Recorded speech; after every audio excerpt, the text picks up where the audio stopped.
Hello అండి, welcome to DK's world. Sunday అంటేనే కామన్గా మా ఇంట్లో మటన్ అయితే ఖచ్చితంగా ఉండాల్సిందే. అలానే ఈరోజైతే మటన్ కీమా అయితే తీసుకొచ్చారు. రెగ్యులర్గా మటన్ తీసుకొస్తాడు, పులుసుతో చేస్తుంటే.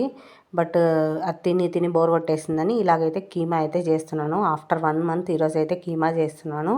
ఫస్ట్ అయితే కీమాలో పసుపు ఉప్పు వేసేసుకొని నీట్గా వాష్ చేసుకున్న తర్వాత ఇలాగైతే ఉప్పు, కారము, పసుపు, ధనియా పౌడరు, గరం మసాలా, అల్లం వెల్లుల్లి పేస్టు, కొద్దిగా మీగడ పెరుగు కూడా వేసేసి బాగా ఇలాగా కలిపేసుకొని ఒక 1/2 అవర్ పక్కన పెట్టుకోవాలి.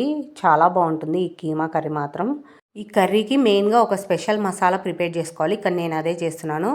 ప్యాన్లో ఒక 4-5 జీడిపప్పులు, అలాగే 4-5 బాదము, కొన్ని ఎండు కొబ్బరి ముక్కలు, ఒక 4-5 మిరపకాయలు, కొద్దిగా జీలకర్ర, అలాగే మిరియాలు, కొద్దిగా చెక్క, లవంగాలు, అలాగే మీ దగ్గర గసగసాలు ఉంటే కొంచెం వేసుకోండి, లేదంటే స్కిప్ చేసి ఒక 4 జీడిపప్పులు ఎక్కువ వేసుకుంటే సరిపోతుంది.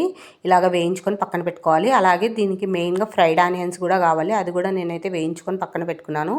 ఈ కీమా కర్రీలోకి నేనైతే బగారా రైస్ అయితే ప్రిపేర్ చేశాను, అలాగే చపాతీ కూడా చేశాను. ప్యాన్లో కొంచెం ఆయిల్, కొంచెం గీ వేసుకొని నెక్స్ట్ కీమా వేసేసుకొని వాటర్ని ఎగిరిపోయిన తర్వాత గ్రైండ్ చేసుకున్న పౌడరు, ఫ్రైడ్ ఆనియన్స్ వేసేసి మళ్ళీ కొంచెం వాటర్ అయితే వేసేసుకొని ఒక 20 నిమిషాలు ఉడికించుకుంటే టేస్టీ అయిన కీమా కర్రీ రెడీ అయిపోతుంది. ఫుల్ వీడియో ఛానల్ నేమ్ కింద ఇచ్చాను చూడండి. వీడియో నచ్చింటే ప్లీజ్ సబ్స్క్రైబ్ చేసుకోవడం మర్చిపోకండి.